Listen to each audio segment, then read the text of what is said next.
दोस्तों DSSB अध्यापक भर्ती के लिए हम लोगों ने 8 प्रैक्टिस सेट कंप्लीट कर लिए हैं सामान्य ज्ञान के TGT और PGT के लिए।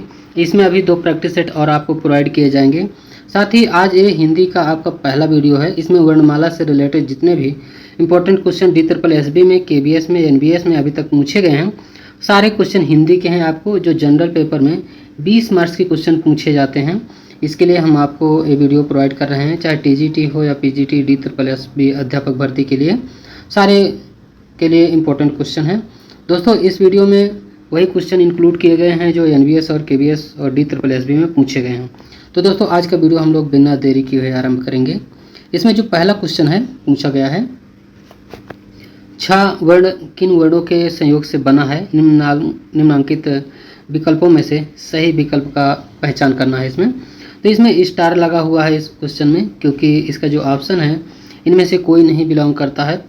तो क्योंकि यहाँ का हो है, इसके बाद यहाँ पास ये वाला सा होना चाहिए, तो ये पहला ऑप्शन सही हो जाता। तो इस तरह से इनमें से कोई ऑप्शन सही नहीं है। क्वेश्चन नंबर दूसरा है, ढ वर्ण किस वर्ग का है? दिए गए विकल्पों में सही विकल्प छांटिए। इसका सही आंसर हो जाएगा एट्टा वर्ग का है। एक KBS PRT में पूछा गया है, तो इस तरह से इसका डी ऑप्शन राइट आंसर हो जाएगा।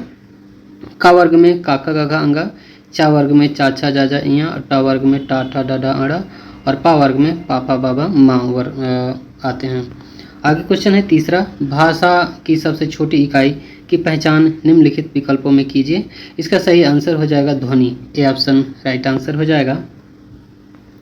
भाषा की सबसे छोटी इकाई को ध्वनि कहते हैं। लघुत्तम वाक् ध्वनि को वर्ण कहते हैं।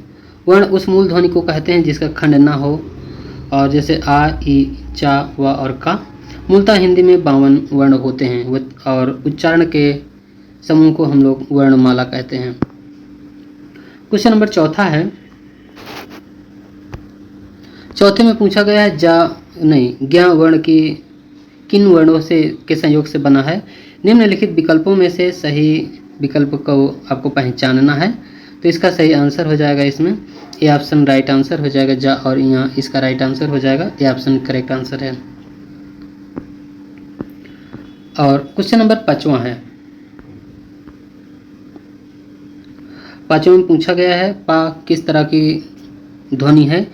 नीचे दिए गए विकल्पों में से सही विकल्प का चयन करना है। तो इसमें पा हो जाएगा ओष्ठ, सी ऑप्शन राइट आंसर हो जाएगा। जो ध्वनि स्थान है, कंठ में काखा गागा अंगा आते हैं, तालव्य में चा छा जा जा यहाँ, मूर्धन्य में टाठा डाठा आड़ा और दंत में है ता था दादा ना, और ओष्ठ में आते हैं पापा बाबा माँ आते हैं। आगे देखते हैं। क्वेश्चन नंबर 6वां है। 6वें में पूछा गया है, किस स्वर की सहायता से उच्चारित होने वाले वर्ण क्या कहलाते हैं? किसी स्वर की सहायता से उच्चारित होने वाले वर्ण क्या कहलाते हैं? निम्नलिखित विकल्पों में से उपयुक्त की पहचान करना है। तो व्यंजन कहलाते हैं। इसका बी ऑप्शन राइट आंसर हो जाएगा। 7वां क्वेश्चन है, वर्तमान हिंदी किस लिपि में लिखी जाती है? तो देवनागरी लिपि में लिखी जाती है। इसका सही आंसर हो जाएगा डी ऑप्शन राइट आंसर हो जाएगा। क्वेश्चन नंबर 8वां में पूछा गया है, माँ किस प्रकार का वर्ण है? तो ये ओष्ठ है। सी ऑप्शन इसका राइट आंसर हो जाएगा। एक KBS 2018 में क्वेश्चन पूछा गया है। क्वेश्चन नंबर 9 है, उच्चारण स्थान के आधार पर हिंदी व्यंजनों को कितने वर्गों में रखा जाता है? निम्नलिखित में से सही विकल्प को चिन्हित कीजिए। राइट आंसर हो जाएगा 9। बी ऑप्शन इसका सही आंसर हो जाएगा। इसमें ये आपके सामने लिस्ट है। कंठ में छोटा बड़ा का वर्ग और हा और विसर्ग आते हैं। तालु में छोटी बड़ी चा वर्ग और या और सा। मूर्धन्य में ऋषि टा वर्ग और रा और सा। दंत में ता वर्ग ला सा और ला। ओष्ठ में छोटा ऊ बड़ा ऊ और पा वर्ग आते हैं। इसी तरह नासिका में ये सारे वर्ण आते हैं, और कंठोष्ठ में आते हैं ओ और ओ औ, और दंतोष्ठ में आते हैं वा। 10वां क्वेश्चन नंबर है, उस मूल ध्वनि को जिसके खंड ना हो सके वाक्य कहते हैं। इसका वर्ण हो जाएगा बी ऑप्शन इसका सही आंसर हो जाएगा। ये भी KBS 2018 में पूछा गया है। आगे अभी DSSB के भी क्वेश्चन है इसमें। 11वां क्वेश्चन है, निम्नलिखित में से संयुक्त व्यंजन कौन सा है? तो अच्छा हो जाएगा, डी ऑप्शन राइट आंसर हो जाएगा। क्वेश्चन नंबर 12वां में फा वर्ण का उच्चारण स्थान बताइए। तो इसका सही आंसर हो जाएगा ओस्ट हो जाएगा, डी ऑप्शन करेक्ट आंसर है। क्वेश्चन नंबर 13 है अनुनासिक व्यंजन कौन से होते हैं? इसका राइट आंसर हो जाएगा वर्ग का पंचमाक्षर अनुनासिक व्यंजन होते हैं। मूर्धन्य ध्वनियाँ कौन सी है 14वें नंबर में? तो इसका जो सही आंसर हो जाएगा बी ऑप्शन राइट आंसर है, टा ठा डा ढा राइट आंसर हो जाएगा इसमें। क्वेश्चन नंबर 15 है हिंदी वर्णमाला में घ वर्ण विभाग में किस विभाग में आता है? तो इसमें व्यंजन में आता है, व्यंजन के अंतर्गत आता है। क्वेश्चन नंबर 16 इसमें पूछा गया है महाप्राण किसे कहते हैं? तो जिन वर्णों के उच्चारण में मुख से अधिक श्वास निकले उसे महाप्राण कहते हैं। 17 में पूछा गया है निम्नलिखित में से कौन सा वर्ण अल्प प्राण को दर्शाता है? तो सी ऑप्शन इसका राइट आंसर हो जाएगा अड़ा।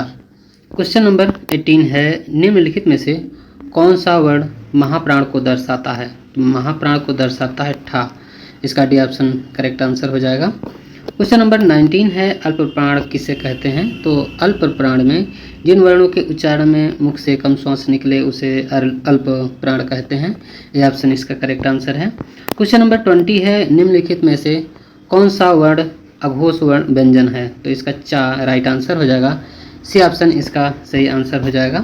क्वेश्चन नंबर 21 है, 21 में पूछा गया है निम्न में कौन सा वर्ण अघोष व्यंजन है? तो टा हो जाएगा, अघोष व्यंजन इसका सही आंसर हो जाएगा, D+B में पूछा गया क्वेश्चन है।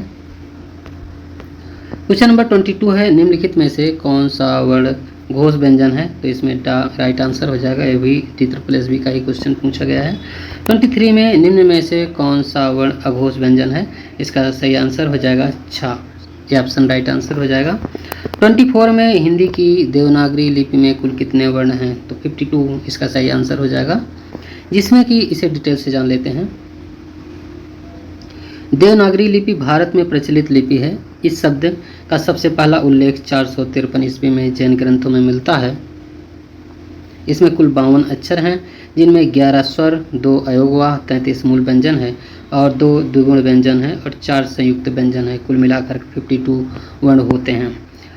25 नंबर क्वेश्चन है हिंदी देवनागरी लिपि में कुल कितने स्वर हैं? इसका सही आंसर हो जाएगा सी ऑप्शन, 11 स्वर होते हैं। 26 नंबर में हिंदी की देवनागरी लिपि में कुल कितने अनुस्वार हैं? तो 1, बी ऑप्शन इसका राइट आंसर हो जाएगा। 27 नंबर में हिंदी की देवनागरी लिपि कुल कितने विसर्ग हैं? तो 1, डी ऑप्शन इसका राइट आंसर हो जाएगा। तो दोस्तों आज हम लोगों ने वर्णमाला वाला चैप्टर कंप्लीट कर लिया है। आगे हमारा वर्तनी एवं शुद्धि से संबंधित चैप्टर है। इसमें वही क्वेश्चन है जो D+B में पूछे गए हैं, KBS और NVS में क्वेश्चन पूछे गए हैं।